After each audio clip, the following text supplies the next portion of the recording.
Old school way is just to keep it moving slowly, right? So your partner is there to help you to complete the rep.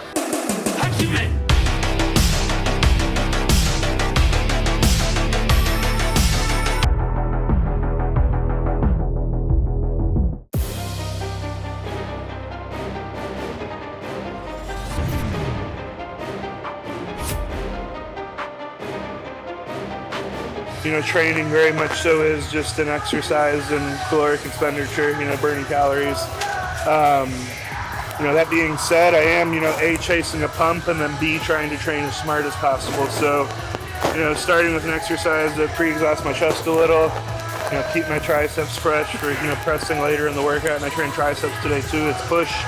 And then, you know, go to my pressing movements with my chest full of blood and completely warm. At this point, you know, really is the name of the game. Is just, you know, staying smart, staying injury-free, you know, staying moving. Like I said, just burning calories while I'm training and preserving as much tissue as possible. That's never really been an issue, preserving tissue. That rhymes. Stimulation, not annihilation.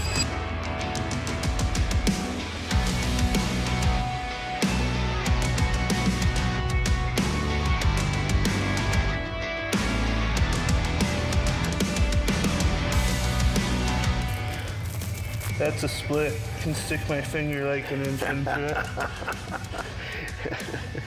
it. Grain train. His look like two of mine, but you can still put your finger in mine.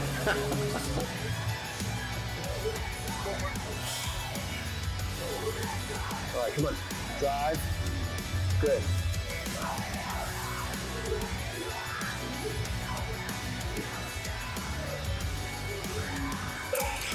Good, man.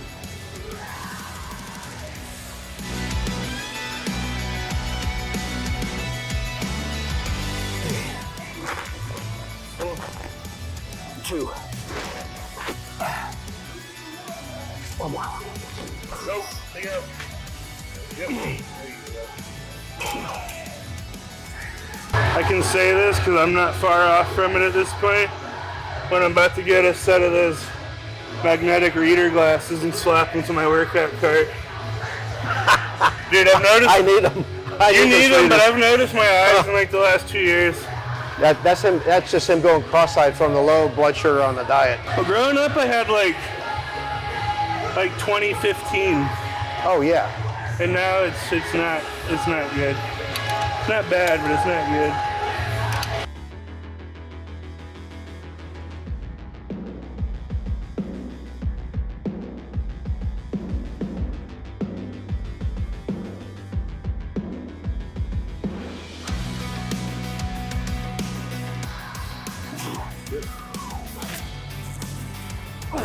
Come on. Oh. Go. One. Yep, pick up. Go. That's you. Yes, sir. Probably one of the bigger differences that I've noticed in our training styles is with the spots, he'll start spotting. Like when I'm almost tuckered, and you heard me say last that don't touch until it stops moving. And you know, that very much so comes from me training, you know, progressive overload, logging everything. I don't want anyone stealing my reps. But, you know, at this point, what he's doing and spotting me that way is what I need to be doing. I don't need to be like running myself into the wall. I just need to be taking the sets there. Old school way is just to keep it moving slowly, right? So your partner is there to help you to complete the rep.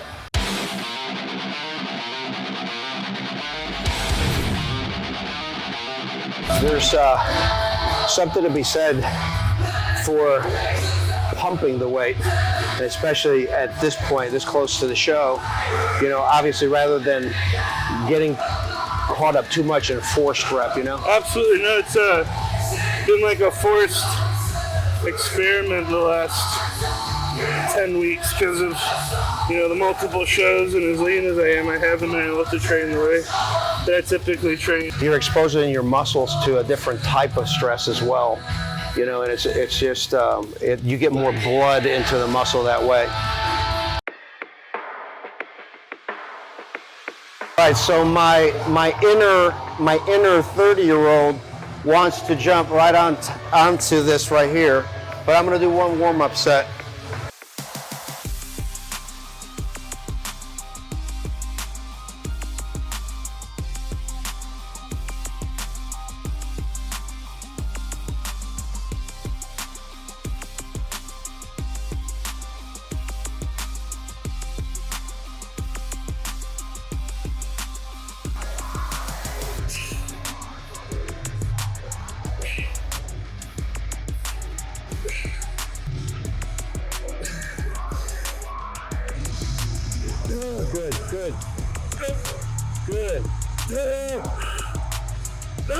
Good.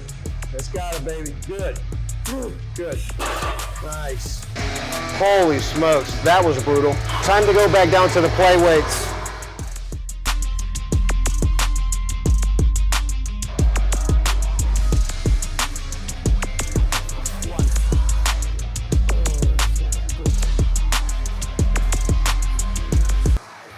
You know what's very similar about this particular piece of our training today is that it reminds me of what I used to do in the old day, which is after a warm-up, I would go to the maximum training weight, get as many reps as I could on that, and then strip weight off. You know, it's a high-intensity technique, you know, so you want to fatigue the muscle as fast as possible with the heaviest weight possible. If you're taking your sets to true failure, and you know, hitting the rep range that I think you should be aiming for, which is, you know, that 8 to 12 range. If you hit true failure on that 8 to 12 range, you're not going to be able to use the same weight or even more weight and stay in that 8 to 12 range. You either pussyfooted the first set, or you let your form go on the second set or something, but you shouldn't physically be capable of it. 100%. For your back off sets, like where do you go from that top working set? You know, putting a percentage on it, in my experience, 15 to 20% reductions. Really, really good jumping off point to keep you in that 8 to 12 rep range as you work down in the weight. Spot on.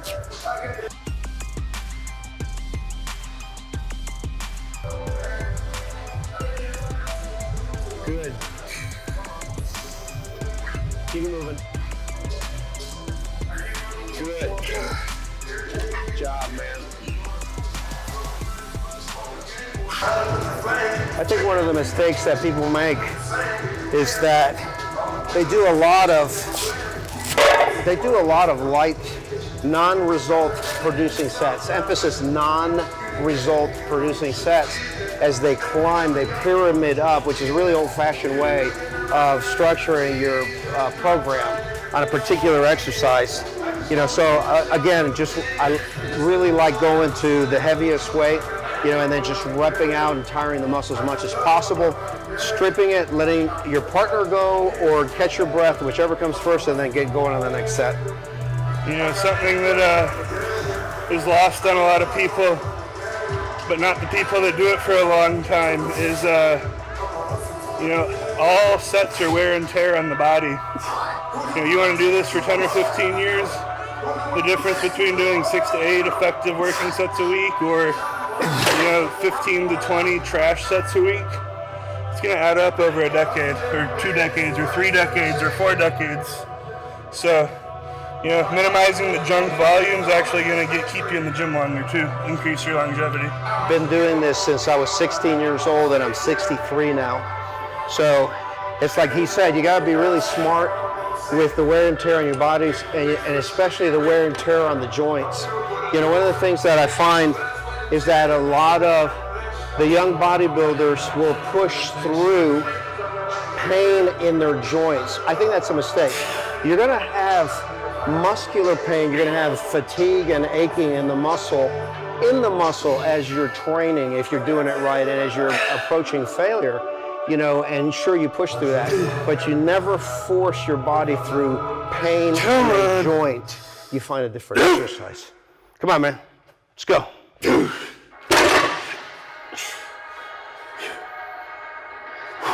See, to me, well, he's catching his breath. See, to me, that's a perfect completion of sets on a particular exercise. You know, he got to the very last set and he's just leaving it all there. You know, basically it's just all out. So by the time that he gets down to the final set, he's a total failure. You know, if you do it that way, it requires very few sets.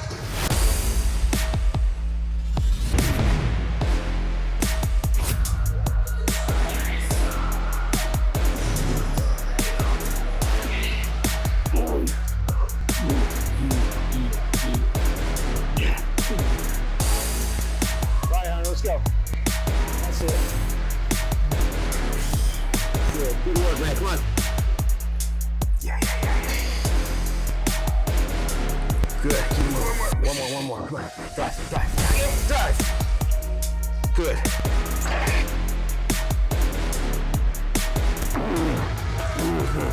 Let me have it. Let me have it. Okay, now. Go, take out. Let's go. Take out. Take out. Okay, let me have it. One more. Let me have it. Okay, good. What him and I were just talking about was, you train faster than I remember, and I go, yeah, it's been kind of a forced thing for the last 3 months. You know, like for the last, I'd say 10 weeks at least, I've been, you know, lean enough and low enough energy that, you know, coming in here and trying to beat the logbook every session wasn't doing anything for me.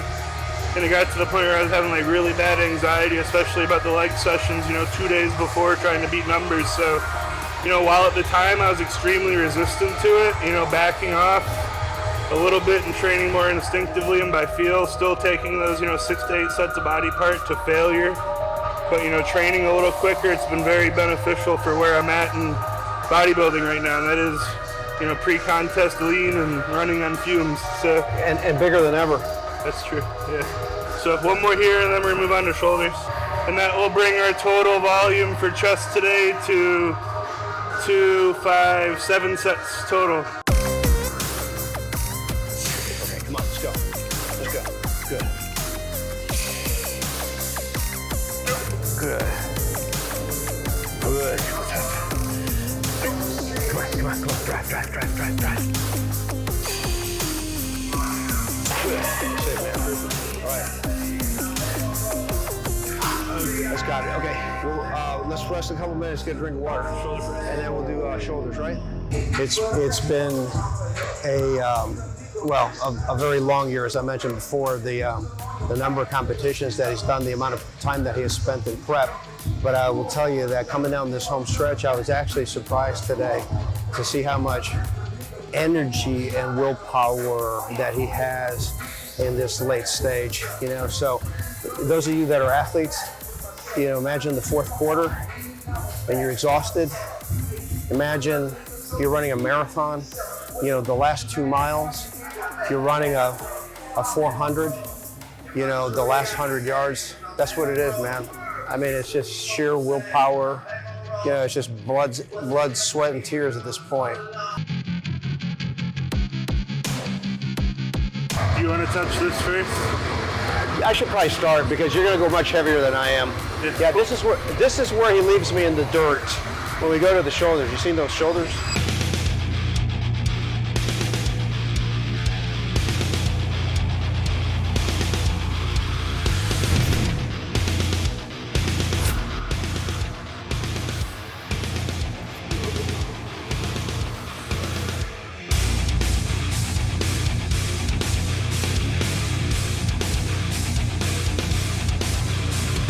I'm going to slide over to this guy right here just to save us a little time. That's one of the nice things. One of the nice things about being in our gym is that we've got typically 2 or more of everything.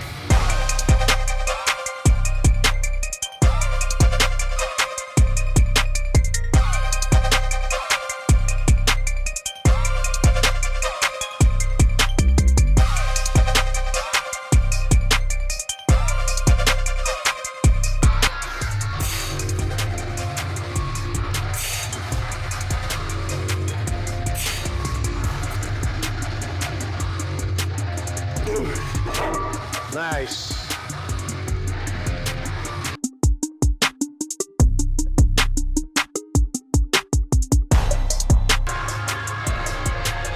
Good.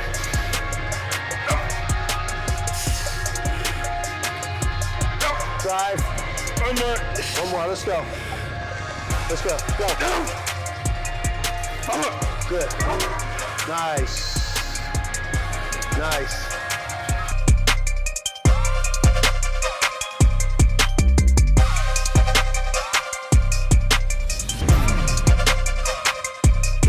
Man, this is like one of my favorite exercises for the delts. You know, I did my share, in my time I did my share of dumbbell side laterals, but man, nothing beats this this machine. It's just fantastic. I love the way that you can adjust the force curve with the with the cams. It's just nice and smooth on your shoulders, you know. Dude, these shoulders have their own zip code. Well, we made it to like the second to last exercise before he made a dad joke. He got me on that one.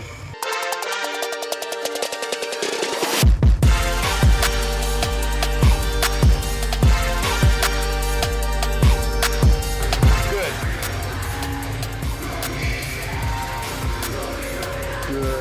Drive. One more. Come on, one more. Drive. Good.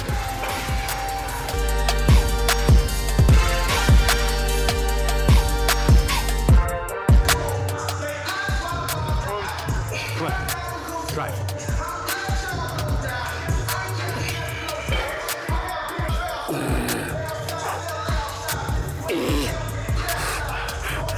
Come on. Good.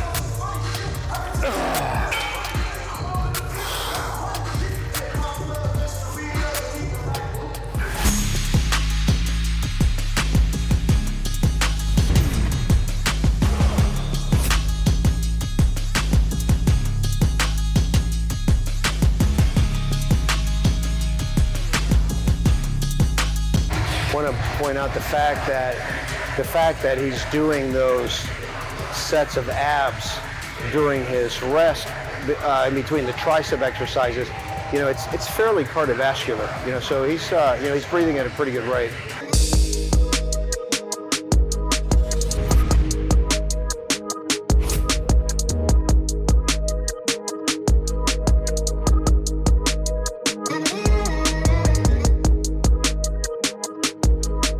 So the closer that I got to the show, typically I would diminish my rest periods to where it was only long enough to catch my breath. Okay, so you don't want to run out of air. You don't want to create an oxygen deficit during a set that is so great that you haven't canceled it by the time you start the next set. So you gotta allow your body to cancel the oxygen debt. You gotta allow your breathing to stabilize, but your heart could still be going pretty good. You know, and depending on the conditioning that you're in, then that's time to go ahead and start the next set. So typically I would move a little faster as I got closer to the show. You know, we're moving at a pretty decent clip today, you know, faster than what he normally trains like in the off season, you know, when he's training with heavier weights.